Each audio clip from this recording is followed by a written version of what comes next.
Is Georgia moving towards Moscow? In recent months, mass demonstrations have erupted in the country as thousands have taken to the streets in anti-government protests. Spurred by widespread opposition to a new law that stifles democracy, critics insist that this is further proof of a drift towards Russia. And yet, such accusations don't appear to make sense. After all, parts of the country are under Russian occupation, and the same government openly supports European Union membership. So, just what exactly is happening in Georgia? Hello and welcome. If you're new to the channel, my name is James Kerr-Lindsay, and here I take an informed look at international relations, conflict, security and statehood. There can be little doubt that we live in strange and confusing geopolitical times. Many of the established patterns of international relations are being challenged as alignments change in unexpected ways. A fascinating case in point is Georgia. In 2008, it fought a short but brutal war against neighbouring Russia, a conflict that saw Moscow recognise the independence of two of its regions. And yet, even though these areas remain under Russian military control, there are now growing accusations that the Georgian government is steadily coming under Russia's influence. Georgia lies in the Caucasus, bordered by Russia to the north, Azerbaijan to the southeast, and Armenia and Turkey to the south. To its west, it lies on the Black Sea. Its total area is around 70,000 square kilometres, or 27,000 square miles. However, while two of its regions, Abkhazia and South Ossetia, making up around 20% of the country's territory, have unilaterally declared independence, they've been recognised only by Russia and a small handful of other countries. Georgia's population is around 3.7 million. Ethnic Georgians account for almost 90%, followed mainly by Azeris and Armenians. Religiously, the country is predominantly Eastern Orthodox Christian. Georgia has a long and truly fascinating history.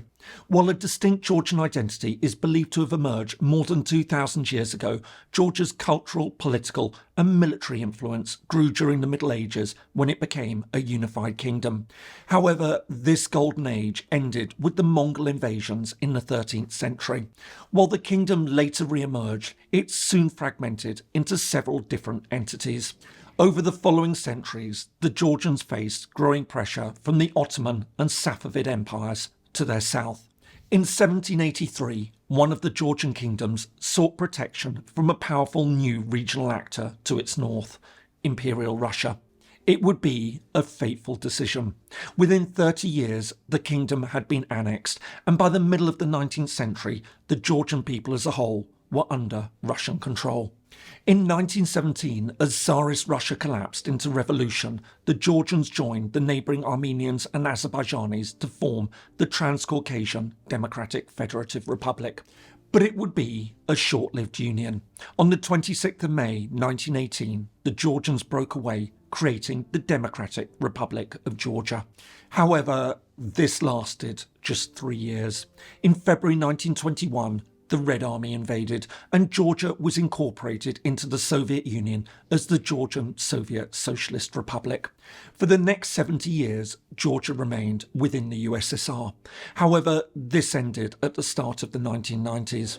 After nationalist protests were brutally suppressed in 1989, Georgia declared independence on the 9th of April 1991, formally gaining statehood when the Soviet Union dissolved at the end of that year. On the 31st of July 1992, Georgia was admitted to the United Nations as a sovereign independent state. But like most of its former partners, it initially opted to join the Russian-led Commonwealth of Independent States, a loose grouping of former Soviet republics. From the start, Georgia faced enormous challenges. In addition to a civil war sparked by the overthrow of the country's first president, two regions, South Ossetia and Abkhazia, attempted to break away, leading to violent clashes. In both cases, this eventually ended with Kremlin-brokered ceasefires policed by Russian troops. All this severely strained relations between Moscow and Tbilisi. While Georgia's new president, Eduard Shevardnadze, who'd served as the last Soviet foreign minister, was seen as a liberalising pro-Western figure, he nevertheless attempted to maintain working ties with Moscow. However, everything would change in 2003. With no movement on the breakaway territories, chronic economic problems and an inability to tackle corruption, Shevardnadze was peacefully overthrown by the Rose Revolution. In his place, a young, Western-educated lawyer, Mikhail Saakashvili, became president. In addition to promising major reforms, he vowed to move Georgia closer to the European Union and NATO, leading to a sharp deterioration in relations with Russia. In August 2008, a war erupted. However, within days, Russia had scored a decisive victory. Soon afterwards, and in retaliation for the West's recognition of Kosovo's declaration of independence from Serbia just a few months earlier, Russia announced that it had recognised South Ossetia and Abkhazia as independent states. The conflict marked a decisive break in relations between Georgia and Russia as Tbilisi cut off diplomatic ties to Moscow and withdrew from the CIS. It also severely damaged Saakashvili's standing, as many accused him of having recklessly stirred up tensions with Russia. His increasingly authoritarian administration faced growing allegations of corruption and human rights abuses. In 2012, Saakashvili's United National Movement was defeated in parliamentary elections by a new political force, the Georgian Dream Coalition. The following year, Saakashvili's second and final presidential term ended. Facing various criminal charges, he soon left the country.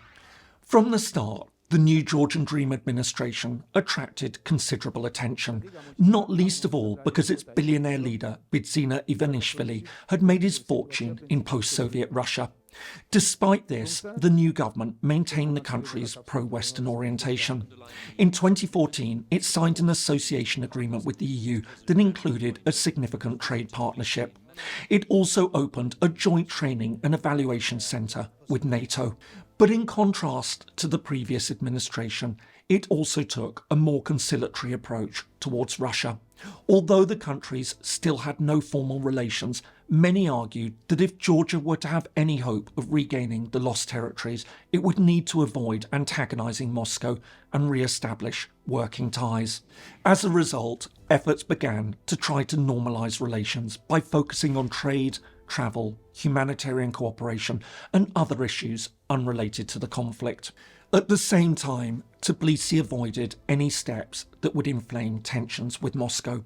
For example, while Georgia condemned Russia's invasion of Crimea in 2014, it refused to follow EU and NATO states and impose sanctions against Russia. While the government argued that it was merely taking a pragmatic approach to relations with Russia, the opposition increasingly accused the government of pro-Russian sentiment.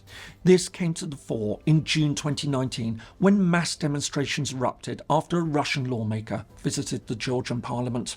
To add to all this, many observers now started to see parallels with what was happening in Putin's Russia. In particular, concerns were also growing about the government's domestic political record, with allegations that it was backsliding on fundamental democratic principles, such as respecting judicial independence and media freedom.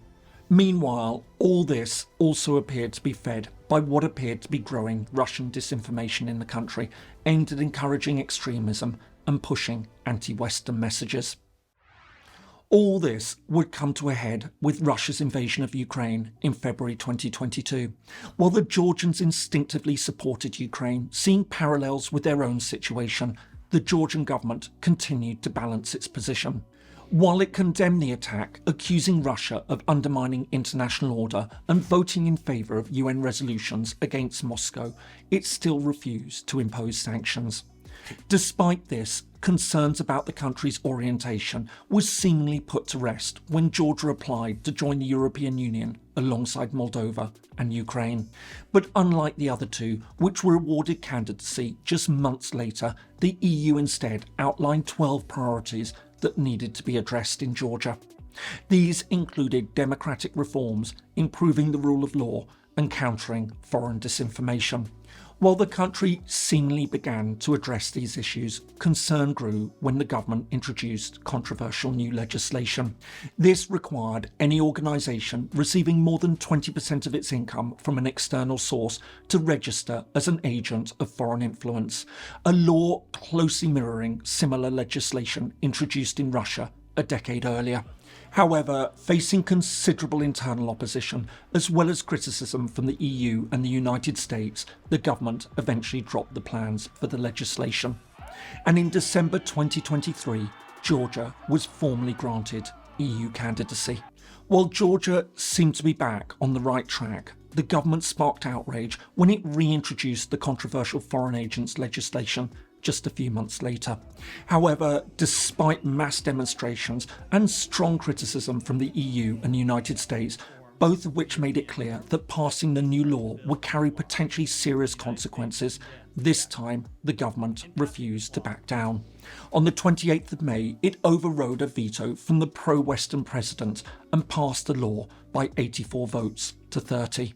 While this has further fed the view that the government is now under Moscow's influence, the government strongly denies the accusation, arguing that such claims are just opposition disinformation. The problem is that as well as following Putin's political playbook, the government's rhetoric has now taken a distinctly pro-Russian turn as strange conspiracy theories and Kremlin disinformation talking points have taken hold. For example, Ivanishvili, who remains the effective leader of the Georgian Dream, has accused something called the Global War Party of being behind the conflict in Ukraine and even forcing Georgia and Russia to war in 2008. Meanwhile, other senior figures, including the Prime Minister, have echoed such thoughts. So, what exactly is happening in Georgia? Is it really turning towards Russia? In truth, the picture is highly complex, confusing, and open to all sorts of interpretations. While the current developments may indeed mark a drift towards Moscow, there's another, more obvious explanation. The government is trying to strengthen its position before parliamentary elections later this year. Although the opposition is fragmented and weak, the government enjoys relatively little public support. To this end, it's now trying to hinder the opposition and shore up its base. This would also explain its decision to introduce new anti-LGBT legislation, something that plays well amongst older voters in what is still a socially conservative country. Of course, the problem is that all this runs directly counter to the demands of Georgia's Western partners. In a country where support for EU membership runs as high as 80%, this presents the government with a serious problem. Either way, it risks losing power unless it can reduce the levels of support for EU integration. And it's all this that makes Georgia's direction of travel particularly worrying. Even if the government is still not overtly pro-Russian, the fact that it's pushing back against the EU for its internal survival gives Moscow an ideal opportunity to exert influence. Unlike the EU, it won't condition its support on the rule of law or democracy. Of course, while it may seem unrealistic to expect Georgia to pursue closer ties to Moscow while part of the country is under Russian occupation, one only needs to look to nearby Moldova.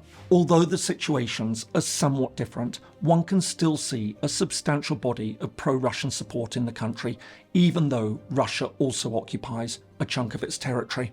But in reality, Moscow doesn't even need a complete Georgian realignment.